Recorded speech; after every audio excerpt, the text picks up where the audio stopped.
ሰላም ጤና ይስጥልን የጣና ቲቪ ተከታታይ ቤተሰቦቻችን እነሆ የሰዓቱን የጣቢያችን ዜና መረጃና ዜና ትንታኔዎችን ይዘንላችሁ ቀርበናል። አክብሮታዊ ግብዣችንን እያስቀደምን በቅድሚያ አበይቶቹን እናቀርብላችኋለን። የአገዛዙ የደህንነት ሹም የፋኖ ኃይሎችን መቀላቀላቸው ተሰምቷል። በወሎ ቤተ አማራ ቀጠናዎች በከተሞች ምሽግ ቁፋሮና ወታደራዊ ስምሪቱ ተጠናክሮ መቀጠሉም ታውቋል። ቀዳሚው መረጃችን ነው።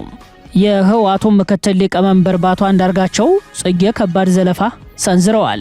ዘለፋው ፖለቲከኛውን በተኩላ እስከመመሰል የደረሰ የስብና ግድያን የሚጨምር ነው።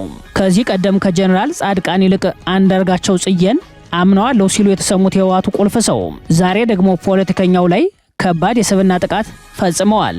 በዝርዝር ይደመጣል።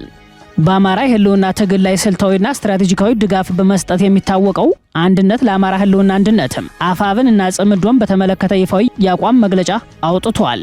አንድነቱ አፋብን የገባበት ጽምዶ የአማራ ህልውና ትግል ስትራቴጂክ አጋር ሳይሆን የትግሉ ወጥመድ ነው በሚል ርዕስም ያወጣውን የአቋም መግለጫ ሙሉ ይዘቱ ሰዓቱን ጠብቆ ወደ እናንተ ይደርሳል። የእስራኤሉ ጠቅላይ ሚኒስትር ቤንጃሚን ኔታንያሁ ኢራን ከልጆቻቸው አንዱን ለመግደል ሙከራ ማድረጓን ገለጹ። በሌላ በኩል ኢራን አሜሪካ ሌላ አሳፋሪ ሽንፈት ይጠብቃታል የሚል ዛቻ አሰምታለች። ለሰዓቱ የመረጥንላችሁ ዜና ትንታኔያችን ነው። እነዚህና ሌሎችን ይዘናል። አሁን ወደ ዝርዝር መረጃዎቹ እናመራለን። የአገዛዙ የደህንነት ሹም የፋኖ ኃይሎችን መቀላቀላቸው ተሰማ። በወሎ ቤተ አማራ ቀጠናዎች በከተሞች ምሽግ ቁፋሮና ወታደራዊ ስምሪቱ ተጠናክሮ መቀጠሉም ታውቋል። ያገዛዙ የደህንነት ሹም በመሆን በደቡብ ወሎ ዞን የሰላምና ጸጥታ ጉዳዮችን በመምራት ሲሰሩ የነበሩ የደህንነት ኃላፊ 100 አለቃ ቢኒያም የፋኖ ኃይሎችን መቀላቀላቸው ተሰምቷል። እንደ አፋብን ሚኒሊክ አንደኛ እዝ ህዝብ ግንኙነት መምሪያ መረጃ የደቡብ ወሎ ዞን የደህንነት ኃላፊ 100 አለቃ ቢኒያም ካገዛዙ በመለየት ነሐሴ 19 ቀን 2018 ዓ.ም ፋኖን ተቀላቅለዋል። ኃላፊው የሚኒሊክ አንደኛ እዝ 15ኛ ኮር 155ኛ ክፍለ ጦርን ሲቀላቀሉ የኮሩ አመራሮች አቀባበል እንዳደረጉላቸው ተመላክቷል። የደህንነት ሹሙ ፋኖን ለመቀላቀል ውሳኔውን የወሰዱት ገዢው የብልጽግና አገዛዝ በዞኑና በህዝቡ ላይ እየፈጸመ ነው ያሉትን ሴራና አበሳ በመቃወም እንደሆነ አስታውቀዋል። በተለይም የደሴ ኮምቦልቻና ሀርቦ አካባቢዎችን ጨምሮ የዞኑ የተለያዩ አካባቢዎች የጦር ወንጀሎች መፈጸማቸው በህዝቡ ላይ የሚደርሰው ግፍና መከራ ቁጭት እንደፈጠረባቸው መግለጻቸውን የአፋብን ሚኒሊክ አንደኛ እዝ ሚዲያና ኮሚኒኬሽን መምሪያ መረጃ ያመላክታል። በወሎ ቤተ አማራ ከደሴ እስከ ወልዳያና ቆቦ ጫፍ ድረስ ወታደራዊ ውጥረቱ እንደቀጠለ ሲሆን ከምሽግ ቁፋሮ ጋር ተያይዞ በአንዳንድ የደሴ ከተማ አካባቢዎችም የቤት ለቤት ፍተሻ ሲጀመር ጦሳ ተራራን ጨምሮ በከተማዋ ዙሪያ አዳዲስ የመዋጊያ ምሽግ እየተቆፈረ እንደሚገኝ አካባቢ ምንጮች ለጣና ዘጋቢ ገልጸዋል። በተመሳሳይ በከተማዋ ከወሎ ዩኒቨርሲቲ ማዶ በሚገኙ አካባቢዎች ላይ የቤት ለቤት ፍተሻ ሲካሄድ የሰነበተ ሲሆን በአካባቢው ነዋሪዎች ላይ እስርና ድብደባ እየተፈጸመባቸው ይገኛል ሲሉ መረጃውን ያደረሱን የደሴ ምንጮች ናቸው። የደቡብ ወሎ ዞን መቀመጫ በሆነችው ደሴ ከተማ በካድሬዎችና በወታደሮች ዘንድ የተፈጠረው ጭንቀትና ሽብር አይሏል የሚሉት የመረጃው ምንጮችም ከየወረዳዎቹ ሸሽተው የገቡ ካድሬዎች ከተማዋን እንዳጨናነቋት ይህም ለነዋሪው የደህንነት ስጋት እንደሆነ ገልጸዋል። ካለፈው ሐምሌ ወር ጀምሮ በደቡብ ወሎ ዞን አንዳንድ ወረዳዎች ውስጥ የሚገኙ እስረኞች ጭምር ወደ ደሴ ከተማ የዞኑ ማረሚያ ቤት እንዲዛወሩ መደረጉ ይታወሳል። በሌላ በኩል አንዳንድ የደቡብ ወሎ ዞን አመራሮች የዓመት እረፍት ፍቃድና በህመም ምክንያት በሚል ሐሰተኛ የሕክምና ማስረጃ በማሰራት ፍቃድ በመውሰድ ከተማዋን ለቀው ወደ አዲስ አበባ እየሸሹ መሆኑን ምንጮቻችን ጠቁመዋል። ሌሎች የዞኑ ካድሬዎች ደግሞ ቤተሰቦቻቸውንና ከተሽከርካሪ ጀምሮ ተንቀሳቃሽ ንብረታቸውን ከከተማዋ እያሸሹ ወደ አዲስ አበባና ሌሎች አካባቢዎች በመውሰድ ላይ ይገኛሉ ተብሏል። ይህ ጭንቀት በካድሬዎቹ ዘንድ ብቻ ሳይሆን በመከላከያ ሰራዊቱና በወታደሮቹ ዘንድ አይሏል ነው የተባለው። በጦሳ ተራራ ልዩ ቦታው መስቀለ ክርስቶስ አካባቢን ጨምሮ በተራራው በርካታ ስፍራዎች ላይ ከጀነራል መድፍ ጀምሮ ታንክ እና ሌሎች ከባባድ የጦር መሳሪያዎች የተጠመዱ ሲሆን በተጨማሪም የአየር መቆጣጠሪያ ራዳር ሲስተሞች መተከላቸው ታውቋል። በከተማዋ ወደ ሐይቅ ወልዲያ መውጫ ልዩ ስሙ ጢጣ አካባቢ በተመሳሳይ ከባባድ መሳሪያዎች የተጠመዱ ሲሆን በገራዶ አቅጣጫና በሌሎች የከተማዋ ዳርቻማ አካባቢዎች ምሽግ እንደተዘጋጀ መረጃዎች ያሳያሉ። በተለይም የሚሉት የአካባቢው የመረጃ ምንጮች ከወሎ ዩኒቨርሲቲ ማዶ በሚገኝ አካባቢ የቁም ምሽግ ጭምር እንደተሰራ ገልጸዋል። የህወሓቱ ምክትል ሊቀመንበር አቶ አንዳርጋቸው ጽጌ ከባድ ዘለፋ ሰነዘሩ። ዘለፋው ፖለቲከኛውን በተኩላ በመመሰል የስብና ግድያን የሚጨምር መሆኑ ተመላክቷል። ጽምዶ በሚል ስያሜ በኤርትራና በኢትዮጵያ ትግራይ የድንበር አካባቢ ተጀመረ የተባለው የህዝብ ግንኙነት ወደ ቀጠናዊ የፖለቲካና ወታደራዊ እንቅስቃሴ ማደጉን ተከትሎ በዚህ የአማራ ህዝብ መሰረታዊ የትግል ዓላማዎች ላይ ተቃርኖ አለው በሚል ጥያቄ በሚነሳበት ስብስብ ውስጥ ከፖርት ሱዳን እስከ ናይሮቢ ድረስ በተካሄዱ የጽምዶ ስብሰባዎች ተሳታፊ የሆኑት አንዳርጋቸው ጽጌ በህወሓቱ ምክትል ሊቀመንበር ከበድ ያለ ዛቻና ዘለፋ ተሰንዝሮባቸዋል። አቶ አንዳርጋቸው ከሰሞኑ ከአንከር ሚዲያ ጋር በነበራቸው ቃለ ምልልስ እንዳብራሩት ህወሓት እና ፋኖ በኤርትራ መንግስት አሸማጋይነት እንደተቀራረቡ መግለጻቸው ይታወሳል። በዚህ ማብራሪያቸው የፋኖ ኃይሎች ህወሓቶች ወልቃይትና ራያን እናስመልሳለን በሚል አካባቢውን በኃይል ለመቆጣጠር የሚሞክሩ ከሆነ ተቀባይነት የለውም ብለው እንደነገሯቸውና የህወሓት አመራሮችን በዚህ ሀሳብ ተስማምተው ወደ ጥምረቱ መምጣታቸውን አንዳርጋቸው በቃለ ምልልሳቸው ገልጸዋል። በህወሓት በኩል ከቀረበው አጀንዳ መካከል አንዱ ከፋኖ ጋራ በአንድ ላይ የምንሰራበትን ሁኔታ ፍጠሩልን ነው ያሉት። ያለው ኤርትራ አማላጅ እንዲሆን ጎኢንቮቢቱን እንዲሆን በህወሓትና በፋኖ መካከል በኤርትራ መንግስት የቀረበውን ቅድመ ሁኔታ እዛ ስብሰባ ላይ አውቀዋለሁኛል። ይሄን ለማድረግ እኛ እንሞክራለን እንጥራለን። ግን አንድ በጣም አስቸጋሪ ሁኔታ አለ። የዚህ የራያና የወልቃይት ጉዳይ የምታነሱ ከሆነ እና ይሄንን ቦታ በጉልበት በምናምን እንቆጣጠራለን የምትሉ ከሆነ የአማራ ፋኖ እንዲህ አይነቱ ነገር ፈጽሞ ስለማይቀበል ገና የማገናኘቱ ሙከራ ሳናደርግ መልሱን ልንነግራችሁ እንችላለን፣ አይቻልም ነው ያሏቸው። በህወሓት በኩል የተሰጠው መልስ ግልጽ ነው። እኛ እነዚህ ቦታዎች የበለጠ ህልውና አደጋ ውስጥ የጨመረን አገዛዝ አለ። ይሄንን አገዛዝ በማንጠል ላይ እንተባበራለን። በእነዚህ ቦታዎች ላይ ዩኒላተራል የሆነ ወታደራዊ እንቅስቃሴና እርምጃ አናደርግም ብለው ለኤርትራ መንግስት ቃል ገብተዋል። እኔ ይሄንን በመረጃ ደረጃ ነው ማቀው ነው። ይህ የአቶ አንዳርጋቸው መረጃ በህወሓት ቤት ከፍተኛ ትርምስ እንደፈጠረ በዛሬው ዕለት ከወደ መቀሌ የወጡ መረጃዎች ያመላክታሉ። የህወሓት ምክትል ሊቀመንበር የሆኑት አቶ አማኑኤል አሰፋ በይፋዊ የማህበራዊ ትስስር ገጻቸው ለፖለቲከኛው አንዳርጋቸው ጽጌ ጠንከር ያለ ምላሽ ሰጥተዋል። አማኑኤል የበግ ለምድ የለበሱ ተኩላዎች ሴራ የሚል አገላለጽ ተጠቅመው ለአቶ አንዳርጋቸው ምላሽ መስጠታቸውን ከይፋዊ የማህበራዊ ሚዲያ ገጻቸው ላይ አንብበናል። የህወሓቱ ሁለተኛ ሰው አቶ አማኑኤል ማብራሪያቸውን ሲቀጥሉ አንዳርጋቸው ጽጌ ከዚህ በፊት ከብልጽግና ጋር በመተባበር በትግራይ ህዝብ ላይ የፈጸመው ድርጊት ሳይበቃው አሁን ደግሞ ከስርዓቱ ጋር የተጣላ መስሎ በህዝባዊ ኃይሎች መካከል ስንጥቅ በመፍጠር ጽምዶን ለማፍረስ እየሰራ ነው ሲሉ ከሰዋል።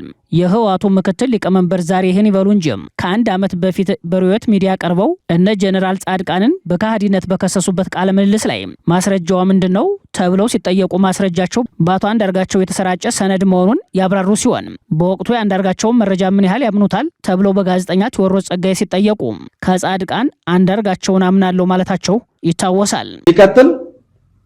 አሁን አንዳርጋቸው ጽጌ በቅርቡ ጊዜ የሰጠው ምስክርነት ህወሓት ከትግራይ ህዝብ ጫንቃ ነው ጠራርጎ ለመጣል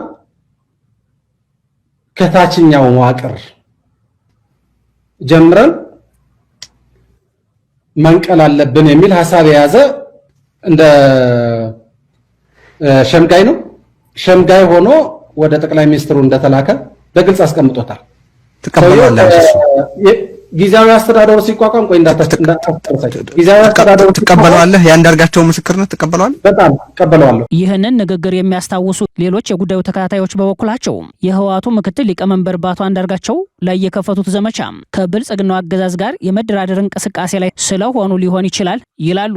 አንዳርጋቸው ጽጌ ጽምዶ በይፋ በመቀላቀል ላለፉት ጥቂት ወራት በፖርት ሱዳን፣ ናይሮቢና በሌሎች የጽምዶ መድረኮች ንቁ ተሳትፎ ሲያደርጉ መቆየታቸው ይታወሳል። አንዳርጋቸው የበግ ለምድ የለበሱ ተኩላዎች ሴራ በሚል ለቀረበባቸው ክስም ይህ ዜና እስከተጠናቀረበት ሰዓት ድረስ የሰጡት ምላሽ የለም። የኤርትራ መንግስት ጽምዶ መሰረታዊ ዓላማው በኤርትራና ትግራይ ህዝብ መካከል በማህበራዊ ላይ የተመሰረተ የሰላም ተነሳሽነት የሚመለከት ነው በሚል ለተባበሩት መንግስታት ድርጅትም በደብዳቤ ያሳወቀ ቢሆንም ጽምዶ በኢትዮጵያ የፖለቲካ ኃይሎችና በሰፊው ህዝብ ዘንድ ከሴራ ትንታኔም ከጥርጣሬና ካሉባልታ መረጃ አልወጣም።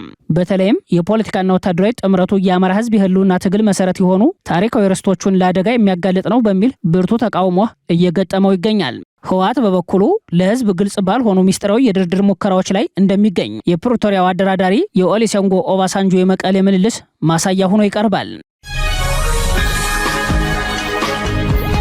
በአማራ የህልውና ትግል ላይ ስልታዊና ስትራቴጂካዊ ድጋፍ በመስጠት የሚታወቀው አንድነት ለአማራ ህልውና አንድነት አፋብን እና ጽምዶን በተመለከተ ይፋዊ የአቋም መግለጫ አውጥቷል። አንድነቱ አፋብን የገባበት ጽምዶ የአማራ የህልውና ትግል ስትራቴጂክ አጋር ሳይሆን የትግሉ ወጥመድ ነው በሚል ርዕስ ያወጣው የአቋም መግለጫ ሙሉ ይዘቱ እንደሚከተለው ይቀርባል። አፋብን የገባበት ጽምዶ የአማራ የህልውና ትግል ስትራቴጂክ አጋር ሳይሆን የአማራ ህልውና ትግል ወጥመድ ነው። ከአንድነት ለአማራ ህልውና አንድነት የተሰጠ የአቋም መግለጫ ከ6 ወራት በፊት የአማራ ፋኖ ብሔራዊ ንቅናቄ አፋብን መመስረቱን ተከትሎ ድርጅታችን አንድነት 6 ነጥቦችን የያዘ የአቋም መግለጫ ማውጣቱ ይታወሳል። በዋናነትም ጥቂት የንቅናቄው አመራሮች ከህወሓት ጋር ያላቸው ያልተቀደሰ ግንኙነት እንዳሳሰበን በመጥቀስም ህወሓትን ጎትቶ በአማራ ህልውና ትግል ውስጥ ማስገባት ለአማራ ህዝብ አደገኛ እንደሆነ በማያሻማ ቋንቋ ጠቁመናል። ይህንን ስጋታችንን ቸል በማለት ሰሞኑን የአፋብን የህዝብ ግንኙነት ተጠሪ በሚዲያው ቀርበው አማራ የዘላለም ጠላታችን ነው የሚሉትን ህወሓትና ራሱን የኦሮሞ ነጻነት አውጭ ሰራዊት ብሎ የሚጠራው የአማራ ገዳይ ታጣቂ ኃይል የሚገኙበት ጽምዶ ወይም በአዲሱ መጠሪያው ትብብር የሚባል አጋርነት መስርተናል በማለት ለአማራ ትግል ያላቸውን ንቀት በሚያሳይ መልኩ ሲገልጹ ሰምተናል።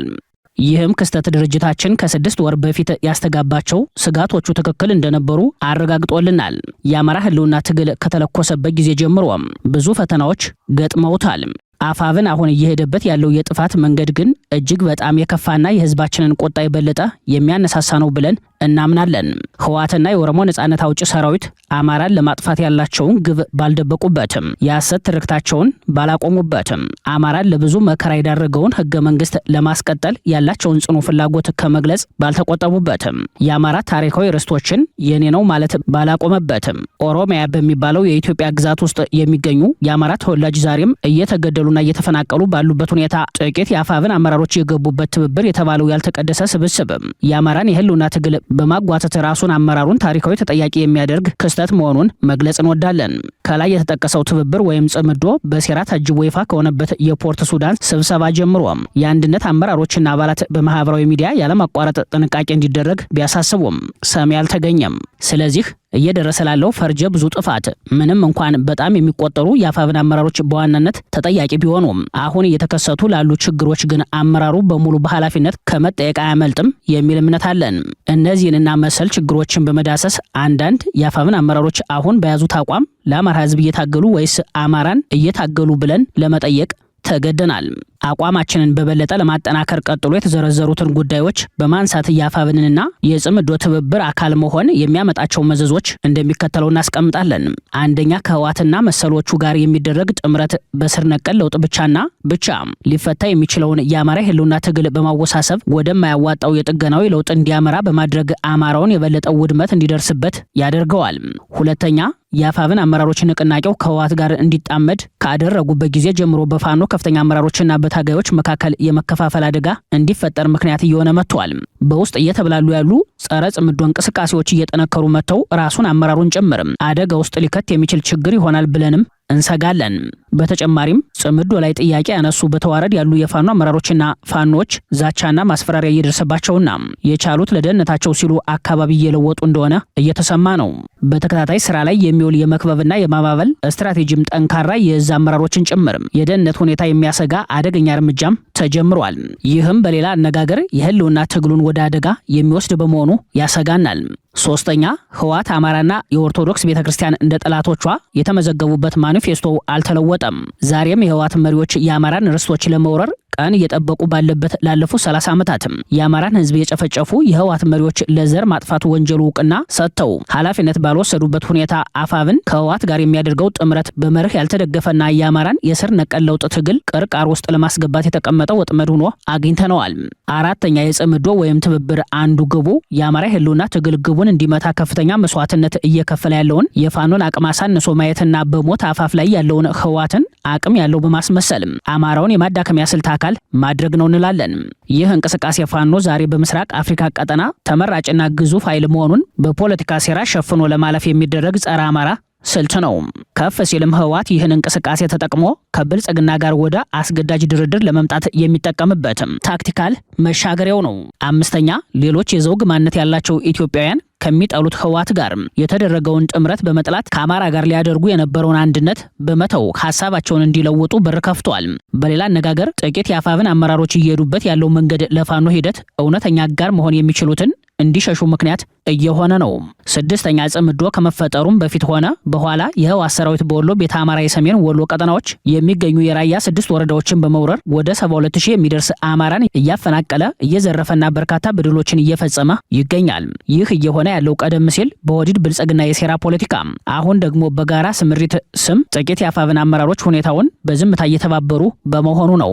ወዲድ ብልጽግና አማራን ትጥቁም ብቻ ሳይሆን ቀበቶውን አስፈተዋለሁ ብሎ ጦርነት ሲያውጅም ህወሓት ደግሞ በራያ አካባቢዎች አማራ መልክ ያለው ዱላ ጭምር መያዝ የለበትም በሚልም የራያ አማራዎችን እያሰቃየ ይገኛል። ይህ እየሆነ ባለበት ሁኔታ የአፋብን አመራሮች ዝምታ ዓላማው ምንድን ነው? በአማራ ህልውና ትግል ላይ ጠላትን አዝሎ መዝመትስ እውን ለአማራ ህዝብ መታገል ወይስ የሰማዕታት የትግል አደራን ወጥመድ ውስጥ ይመጣል ብለን እንድንጠይቅ አስገድዶናል። ሰባተኛ ህወሓትና የብልጽግና ዘረፈጅ አገዛዝ በተለያዩ ቦታዎች ሚስጥራዊ የድርድር ሙከራዎችን በማድረግ ለእርቅ እየተዘጋጁ ባለበት ሁኔታ ፋኖን እንመራለን የሚለው የአፋብን ጥቂት አመራር ከህወሓትና ከኦሮሞ ነጻነት ጋር ጥምረት ፈጠርኩ ሲል የእርቁ ውጤት ላይ የሚኖረው ሚናና አሰላለፍ የት ይሆናል ብሎ አስቦበት ይሆን? በዚህ ድርድር ሁለቱ ሲስማሙ ዳግማዊ ኢህአዴግን በመፍጠር ሌላ የአማራን ትግል አጣብቂኝ ውስጥ የሚከት ችግር እንደማይፈጠር አሁን ያለው የአፋብን አመራር በህዝብ ፊት ማረጋገጥ ይችላልን ስንል በታሪክና በትውልድ ፊት ቆመን እንጠይቃለን። በአጭር ቋንቋ ከህወሓት ጋር የሚደረግ ትብብር አማራን ወደ 27 ዓመቱ ኢህአዴጋዊ የባርነት ካምፕ ውስጥ መልሶ የሚያስገባ የህልውና ትግሉ ስትራቴጂካዊ አጋር ሳይሆን የህልውና ትግሉ ወጥመድ ነው ብለን እናምናለን። በመጨረሻም የአማራ ፋኖ ታጋዮችም የእዝና የኮር አመራሮች እንዲሁም መላው የአማራ ህዝብ አያሌ ልጆችህንና ወንድሞችህን የገበርክበትም ሀብት ንብረትህ የወደመበት አያቶችህ ባቀኑት ሀገር እንደ ሰው መኖር ተነፍገህም በየቦታው መታረድ መሰደድና መሰቃየት አንገሽግሾህም አፈሙዝ ያነሳበት ታሪካዊ የህልውና ትግልህ በሴረኞችና በግል ዝና በሰከሩ ጥቂት ግለሰቦች ተጠልፎም መዋቅራዊ ጠላትነት ለተከሉብህ የቀደሙ ገዳዮችን ሊሸጥ እየተስማሙብህ መሆኑን አውቀህም ትግልህን በባለቤትነት በመምራት በጠላቶችህ መቃብር ላይ ነጻነትን እንድታውጅ ድርጅታችን አንድነት ለአማራ ህልውና አንድነት ጥሪውን ያቀርባል። አማራ ዛሬም እንደ ትላንቱ ህልውናውን በሐቀኛ ትግል ያስከብራል። አንድነት ለአማራ ህልውና አንድነት ነሐሴ 19 ቀን 2018 ዓ.ም። የኢትዮጵያ ብር ከወደቀበት መነሳት አልቻለም ተባለ። የኢትዮጵያ ብር የመግዛት አቅም በከፍተኛ ሁኔታ መዳከሙን ተከትሎ በአገዛዙ በኩል ተጨማሪ ዶላር ወደ ባንክ ስርዓቱ መግባቱ ተሰምቷል። በከፍተኛ ሁኔታ የመግዛት አቅሙ የተዳከመው የኢትዮጵያ ብር ዛሬም በዓለም ዝቅተኛ የመግዛት አቅም ካላቸው ብሮች ውስጥ እንደተመደበ ነው። የኢትዮጵያ ብሔራዊ ባንክ በ9 ቀናት ውስጥ 625 ሚሊዮን ዶላር ወደ አገር ውስጥ የባንክ ስርዓት ቢያስገባም አቅርቦቱ አሁንም ያለውን ከፍተኛ የውጭ ምንዛሬ እጥረት ማቃለል እንዳልቻለ ተሰምቷል። ባንኩ ባለፉት ተከታታይ ቀናት የዶላር አቅርቦቱን 4 እጥፍ በማሳደግና የገንዘብ ዝውውርን ለማረጋጋት የሀገር ውስጥ ገንዘብ ከገበያ ቢሰበስብም አሁንም የውጭ ምንዛሬ ፍላጎቱ ከቀረበው ዶላር በእጅጉ ልቆ ይገኛል ተብሏል። ይህ ሁኔታ የፈጠረው አገዛዙ የዛሬ 2 ዓመት የብሩን ምንዛሬ ተመን ገበያ እንዲወስነው ማድረጉን ተከትሎ በተፈጠረው ከፍተኛ ኢኮኖሚ ቀውስ የተነሳ ነው። ይህ የፖሊሲ ለውጥ ከዓለም አቀፉ የገንዘብ ድርጅት IMF እና ከዓለም ባንክ የተገኘው የፋይናንስ ድጋፍ ቁልፍ ቅድመ ሁኔታ ሲሆን ዓላማውም የቋሚ የምንዛሬ ተመን ማዛባትን ለማስወገድና የጥቁር ገበያን ለመቆጣጠር ነበር። የውጭ ቀጥታ ኢንቨስትመንትን ለመሳብና አስመጪዎች ዶላር በቀላሉ እንዲያገኙ ታስቦ የተተገበረ ቢሆንም የሽግግሩ ሂደት ከዚህ ቀደም የተጠራቀመውን ከፍተኛ የውጭ ምንዛሬ ጥያቄ አጋልጦታል። የባንክ ኃላፊዎች እንደሚገልጹት አሁን ላለው እጥረት ዋነኛ ምክንያቶች ለዓመታት የታፈነ የውጭ ምንዛሬ ፍላጎት እንዲሁም ነዳጅ፣ መድኃኒትና የኢንዱስትሪ ጥሬ ዕቃዎችን በአስቸኳይ የማስገባት ፍላጎት መደራረብ ናቸው። ቀደም ሲል አስመጪዎች በቅድሚያ በሚሰጥበት አሰራር ምክንያት አነስተኛ የውጭ ምንዛሬ ለማግኘት ለወራት ወይንም ለዓመታት ወረፋ መጠበቅ ግዴታቸው ነበር። ከሰሞኑ ብሔራዊ ባንክ ያቀረበው 625 ሚሊዮን ዶላር አቅርቦቱ 4 እጥፍ ቢያድግም የግሉን ዘርፍ ፈጣን ፍላጎት ሊያረካ ለመቻሉንና ጥልቅ መዋቅራዊ ያለመመጣጠን መኖሩን የዘርፉ ባለሙያዎች ይናገራሉ። ብሔራዊ ባንኩ ዶላር በሚሸጥበት ጊዜ የሀገር ውስጥ ገንዘብ የሚሰበስብ ሲሆን ይህም የምንዛሬ ተመን ለውጡ ከፍተኛ ዋጋ ግሽበት እንዳያስከትል ለመከላከልና የገንዘብ ዝውውርን ለመቆጣጠር የታለመ ቢሆንም የኢትዮጵያ ገንዘብ በገበያው ላይ የመግዛት አቅሙ ተዳክሞ ይገኛል። ይህ ሂደት ሀገሪቱ ካለባት የዕዳ ክፍያና አነስተኛ ዓለም አቀፍ ክምችት የማስቀጠል ግዴታ ጋር ሲጣመር እጅግ ፈታኝ ሆኗል የሚሉት የዘርፉ ባለሙያዎችም ባንኮች አሁኑ የዶላር አቅርቦት ፍጥነት የተጠራቀሙትን የአስመጪዎች ጥያቄ ለማስተናገድ በቂ አለመሆኑን የገለጹ ሲሆን በርካታ አነስተኛና መካከለኛ መካከለኛ ኢንተርፕራይዞች እንዲሁም አምራቾች ለምርት የሚሆን ጥሬ ዕቃ ማግኘት ተስኗቸዋል። የብሩ የምንዛሬ ተመን መዋዠቅ የሀገር ውስጥ ንግዶች ትክክለኛ ዋጋ እንዳያወጡ ያስቸገረ ሲሆን የገቡ ዕቃዎች የዋጋ ጭማሪ በቀጥታ በሸማቹ ላይ እንዲያርፍ በማድረግ ለሀገር ውስጥ የዋጋ ግሽበት አስተዋጽኦ እያደረገ ነው። በማያቋርጥ ሁኔታ እያሽቆለቆለ ያለውን የብር ዋጋ ለመደገፍ በዚህ ዓመት ብቻ 2.2 ቢሊዮን ዶላር ያወጣው የኢትዮጵያ ብሔራዊ ባንክ ባለፈው ሐሙስ በመደበኛ መርሃ ግብር ያልተያዘ ልዩ ጨረታ በሚል ተጨማሪ 500 ሚሊዮን ዶላር ለገበያ እንዳቀረበ ይታወሳል። ይሁን እንጂ በሀገር ውስጥ ጦርነት፣ በቀጠናዊ ውጥረትም፣ በነዳጅ ዋጋ መናር በኢትዮጵያ ኢኮኖሚ ላይ እየተፈጠረ ካለው ከፍተኛ ጫና አንጻር ባንኩ እያደረገ ያለው የዶላር ጣልቃ ገብነት የብሩን የቁልቁለት ጉዞ ሊያቆመው አልቻለም። የብልጽግናው አገዛዝ በሚከተለው የጦርነት ፖሊሲ የተነሳ የኢኮኖሚ ቀውሱ በከፍተኛ ሁኔታ የተባባሰ ሲሆን የኢትዮጵያ ብር የዓለማችን ደካማው መገበያያ መደብ ውስጥ ተካቷል። ወደፊትም የብልጽግናው አገዛዝ በስልጣን ከቀጠለ ሀገሪቱን ከብድር ስለማያስወጣት የብር አቅም ዋጋ ቢስ ሆኖ እንደሚቀጥል ብሉምበርግ በቀደመ ዘገባው ማስነበቡ ይታወሳል። የእስራኤሉ ጠቅላይ ሚኒስትር ቤንጃሚን ኔታንያሁ ኢራን ከልጆቻቸው አንዱን ለመግደል ሙከራ ማድረጓን ገለጹ። በሌላ በኩል ኢራን አሜሪካ ሌላ አስፈሪ ሽንፈት ይጠብቃታል የሚል ዛቻ አሰምታለች። የእስራኤሉ ጠቅላይ ሚኒስትር ኔታንያሁ ቻናል 14 ከተሰኘ የሀገራቸው ሚዲያ ጋር ባደረጉት ቃለ ምልልስም ኢራን ከልጆቻቸው አንዱን ኢላማ በማድረግ ለመግደል መሞከሯን ገልጸዋል። ሆኖም በጠቅላይ ሚኒስትሩ የግድያ ሙከራው መቼ እንደተፈጸመ፣ የትኛው ልጃቸው ኢላማ እንደተደረገ ወይንም ጥቃቱ ምን ያህል ቀርቦ እንደነበር ዝርዝር መረጃ ከመስጠት ተቆጥበዋል። ኔታንያሁ ከፍተኛ የደህንነት ጥበቃ መስጠት አማራጭ ሳይሆን ግዴታ መሆኑን ጠቁመው የኢራን ስጋት እስካለ ድረስ የቤተሰቦቻቸው ጥበቃ እንዳይቀነስ ጠይቀዋል። የኔታንያሁ መግለጫ የመጣው እስራኤል በከፍተኛ ባለስልጣናትና ፖለቲከኞች ላይ የሚሰጠውን የደህንነት ጥበቃ ለመቀነስ እያሰበች መሆኑን በተዘገበበት ወቅት ነው። ይህ በእንዲህ እንዳለ በአሜሪካና በኢራን መካከል ወታደራዊ ፍጥጫው እንደቀጠለ መሆኑ ታውቋል። የአሜሪካው የጦር ሚኒስትር ፒት ሄግሴዝ በሰጡት ጠንካራ ማሳሰቢያ ዋሽንግተን በሆርሙዝ የባህር ሰርጥ ሆነ በሌላ ማንኛውም ስፍራ በኢራን ላይ ወታደራዊ እርምጃ ከመውሰድ ወደ ኋላ እንደማትል አስጠንቅቀዋል። ይህንን የዋሽንግተን ዛቻ ተከትሎ የኢራኑ የኢኮኖሚ ሚኒስተር አሊ ማዳኒ ዛዴህ በበኩላቸው ቴህራን የዋሽንግተንን አዲስ ማዕቀብ ሙሉ በሙሉ ለማክሸፍ የሚያስችል የ2 ዓመት ጠንካራ እቅድ መንደፏን በማስታወቅ አሜሪካን ሌላ አሳፋሪ ሽንፈት ይጠብቃታል ሲሉ አጣጥለውታል። ማዳኒ ዛዴህ ለኢራን ብሔራዊ ቴሌቪዥን ቀርበው በሰጡት ስሜት ቀስቃሽ ቃለ ምልልስ የኢራንን ሕዝብና የመንግስት ባለስልጣናትን ጽናትና ቆራጥነት ለመፈተን ያልቆፈሩት ጉድጓድ ያልፈነቀሉት ድንጋይ የለም፣ ነገር ግን በሄዱበት ሁሉ ውድቀት እየተከናነቡ ተመልሰዋል። አሁን ደግሞ ሌላ ተጨማሪ ሽንፈትን ለመቅመስ የቋመጡ ይመስላል በማለትም የአሜሪካን እርምጃ አጥብቀው ተችተዋል። በሌላ በኩል አደገኛው የአሜሪካ ኢኮኖሚ እርምጃ ኢራናውያንን አስፈርቷል። አሜሪካ ከሰሞኑ በኢራን ላይ እጅግ ወሳኝ ያለችውን የኢኮኖሚ ጫናና ማዕቀብ ይፋ እንደምታደርግ ይጠበቃል። ፕሬዚዳንት ትራምፕ ይህ እርምጃ ኢራንን በኢኮኖሚ እንደሚያንበረክክ በግልጽ ተናግረዋል። የኢራን ባለስልጣናት የሚከፈተውን የኢኮኖሚ ጦርነት ለመመከትም ዝግጁ መሆናቸውን በመግለጽ ላይ ቢሆኑም ኢራናውያን ግን ስጋታቸው ጨምሯል።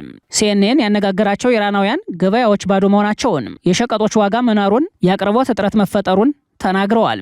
ወሳኝ የሆኑ መድኃኒቶችን ማግኘት እየከበደ መምጣቱንም ገልጸዋል። ቁጥሮችም ይህንን ይናገራሉ። በሐምሌ ወር በኢራን የተከሰተው የዋጋ ግሽበት 66% ሲሆን የምግብ ዋጋ ደግሞ በ128% ጨምሯል። በሆርሙዝ ሰርጥ በኩል ለውጭ ገበያ ይቀርብ የነበረው የኢራን የነዳጅ ምርት በ80% የቀነሰ ከመሆኑም በላይ በባንክ የሚገኝ ከ9 ቢሊዮን ዶላር በላይ የኢራን ገንዘብ ታግዷል። ክቡራትና ክቡራን ቤተሰቦቻችን ለሰዓቱ የሰናዱት መረጃዎቻችን የተከታተላችኋቸውን ይመስሉ ነበር። አብራችሁን ስለቆያችሁ ልባዊ ምስጋናችን ይድረሳችሁ እያልን የጣና ቲቪ ወቅታዊ ዜናዎች፣ ትንታኔዎችና ልዩ ልዩ ፕሮግራሞች እንዲደርሷችሁ ቻናላችን ሰብስክራይብ በማድረግ ቤተሰብ ይሁኑ። በተሳትፎ ሚዲያውን እንዲያጠናክሩ ጥሪያችንን እናቀርባለን።